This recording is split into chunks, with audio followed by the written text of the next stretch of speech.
as we said, have actually led a team of 15 people, and you took that team to the point where they won 100 Emmys. Over 100. Over 100. It's not a typo, folks. Right. Over 100 Emmys. And you also had 10 straight years of #1 ratings.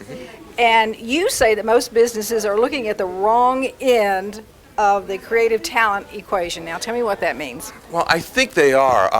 I produced a comedy television show in Seattle for 15 years. Actually, it was syndicated nationally several times as well on Comedy Central and some other places. And so I've got 15 years of leading a highly creative team to some pretty extraordinary results. When you said 10 straight years of #1 ratings, that's without a break. I mean, that's every single week for 10 straight years. Even when we were running reruns, still #1 in the ratings. So I've done a lot of research into what does it take to really lead a creative team, because everybody knows that, especially in this competitive environment, creativity and innovation are really the currencies that we need. You know, we don't know what's going to be coming around the corner because things change so fast. The only thing we know is that innovation and creativity are the tools that are going to keep you ahead of the curve. So here's where most companies and organizations get it wrong, I think. Most organizations spend lots of capital, lots of money, lots of time, lots of energy trying to find the most creative people they can and bring them into the fold, trying to recruit creative people. But then once they get them in, they don't really know what to do with them. And that's the problem. They don't know how to lead them. See, leading a creative team, as I found out, is different than leading other people. And frankly, that's a bit of a misnomer because everybody's creative, and part of good leadership is being able to find the creativity in the people you already have, because it's there. I promise you, it's there. But it's that ability to lead to lead the team. So I think organizations should spend at least as much effort on training their leaders that already exist in the corporation of how to lead creative people as they do trying to find the creative people in the first place. What are the 3 steps businesses have to do in order to take full advantage of their creative talent? Well, I like the way you put that, taking full advantage, because creative talent is kind of like, you know how almost everybody in the world now has a copy of Microsoft Word on their computer? And we use maybe 7% of it? I mean, there are things that program will do that most of us never touch. Well, creative teams are the same way. You know, organizations build these great creative teams, and then because they don't know what to do with them, they wonder why they're still getting the same results. Well, because they're not really getting the full potential out of that team. Again, it goes back to not knowing how to lead them. So there are basically 3 things that it takes to really lead a creative team. The first one is that you've got to become a producer. Not a boss, a producer. And here's the difference. The job of a producer is to decide what the goal is. In my case, when I was producing my TV show, here's what the show is going to be. It's going to be a half-hour sketch comedy show, and we're going to format it this way. And then I would tell my writers, okay, make that happen, and then let them go. I use the analogy of a bowling alley. It's like you figure out what the target is. There's the pins there. And you take the ball, which is your creative team, and you set it in motion towards the pins. And then get out of the way. Don't be the boss. Be a producer. Get out of the way and watch the ball. Now, if it starts veering towards one gutter or the other, give it a little tap here and there. That's the job of the producer. Give it a little tap if you see it going off course. But that's really what it takes. So the first step is become a producer. Stop being the boss. Be a producer. Second step is build a playground. And I get a lot of pushback on this because people think, oh, we've got to get beanbag chairs and ping pong tables in the office. No, I don't mean that. I just mean that creative people need the tools and a context in which they can be creative. It's really tough to be creative when you're inside a cubicle. It's so funny, businesses put people in a cubicle and then say, think outside the box. Okay, that doesn't really make sense, does it? So you need to give them the tools, build that playground. And by the playground, I mean space. Creative people need to be able to interact with other creative people. So design a space where that can happen. Don't just assume it's going. Design it that way. If you're really interested in the kind of results that you can get from a creative team, design a space where they can interact. Design a space where different creative departments can interact. Time-wise, don't necessarily expect 9 to 5. Great ideas don't work on a 9 to 5 schedule. So you've got to be able to be flexible that way, which is tough for leaders, for classically trained leaders to do, because they just think, no, I want things to be in order. And creativity doesn't really work that way. So you've got to figure out, okay, what are you really trying to achieve here? Order or great creative ideas? And then you've got to give them the tools as well.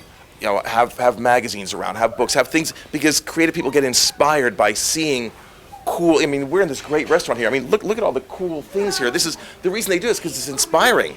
You start, all of a sudden you see something like, oh, you know what? That could be a great idea, because you never know what's going to trigger the great ideas. So if you just have this sterile environment, there's nothing there that's going to trigger the ideas. If you have things around, it is kind of like having a playground there, but it leads to the great result at the end. And the final step that you have to do is begin a process. There's got to be a process of creativity in the business. You can't just put creative people there and assume it's going to happen. Here's a basic process, for example. A lot of leaders have learned about brainstorming. Here's how you brainstorm. You come up and put a lot of ideas on the table, and then you evaluate. So you do right brain and then left brain. I know that's an oversimplification, but still, right brain, here's all the ideas, left brain.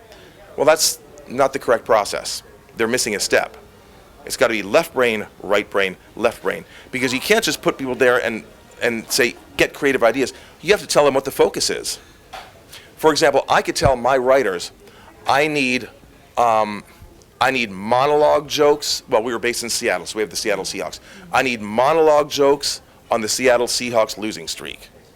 So here's what they know. They're not going to write a sketch. I said I want monologue jokes. They're not going to write about Microsoft or the housing market. No, they're going to write about the Seahawks losing streak. And by the way, the Seahawks are always on a losing streak. So no matter when this airs, I'm going to be safe there. But so you do that. I mean, you've got to ask the right questions, set the right focus, then let them loose. And that's when there's no bad ideas. And then once that happens, then you evaluate. So that's part of the process. And there are a number of other processes as well. But you've got to find a way to channel that, because again, we go back to being a producer. The job of the producer is to get creative people, get them pointing in the same direction, let them loose, but then turn their output into something that's profitable. If it's producing, I want a hit TV show. If it's a movie producing, you want a movie that's going to make money. You don't just want, it's a great creative movie. If it doesn't make money, you failed. So you need a process to make sure that happens. One of your other keynotes is it's showtime, producing better results in business and in life. Tell me what that's all about. Well, basically that's about what I learned as a producer. I realized, you look around and you see a lot of people who just aren't achieving what they want to achieve, either in business or in life. And you think, okay, the answers are out there. I mean, there's no secret to what these answers are, but they're just not achieving it. And it occurred to me as I look back on my life as a TV producer that what I did as a producer is exactly what people, I think, should be doing in their own lives and with their own goals, whether it's a business goal or a personal goal. And that's also a 3-step process.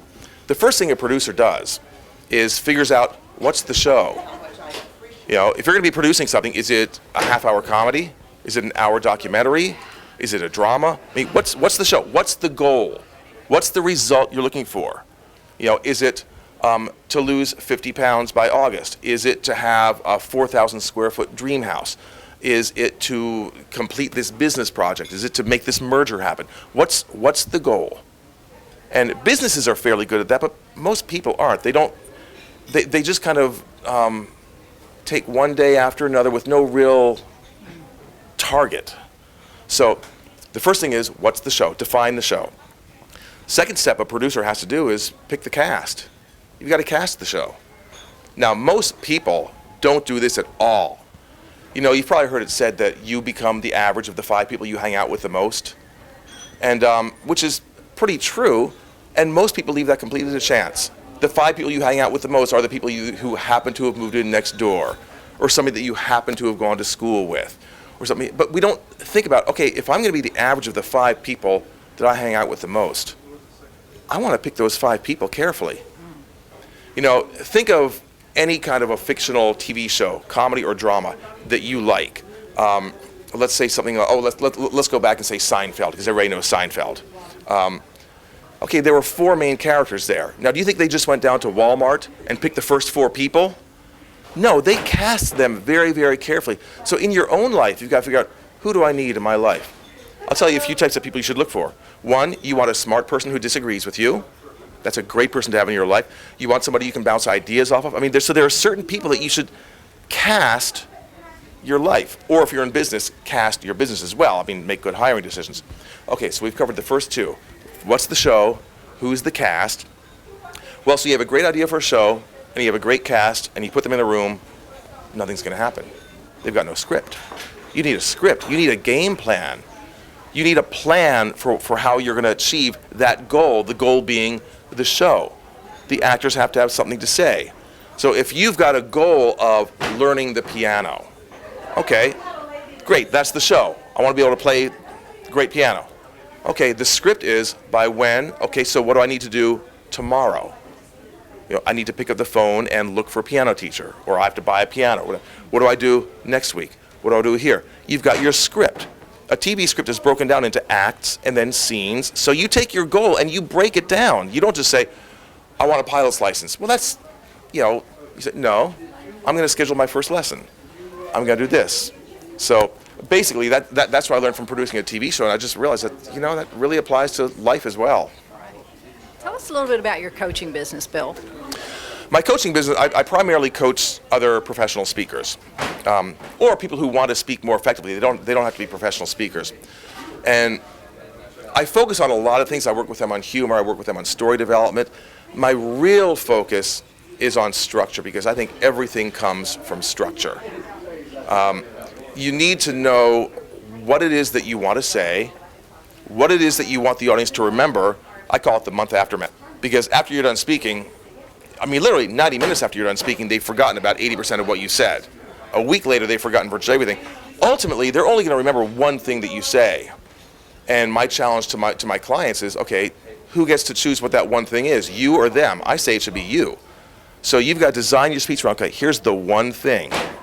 Okay, now to your speech to really support that one thing. What are the examples you use? So that's kind of my approach for that. And I also want people to use what I call their greatest hits. What is it that you can do really, really well, and bring those together. So. And what is the biggest business lesson you think you've learned in the past year? Boy, in the past year, that the world, I've relearned this, and I keep trying to relearn it. The world rewards action and consistency. I guess I should just say the world rewards consistent action. So, Bill, thank you so much for being with us this evening. Thank you very much. I appreciate it. And thank you for joining us on Business Notes. I'm Diane Bogino, bringing you business ideas you can bank on.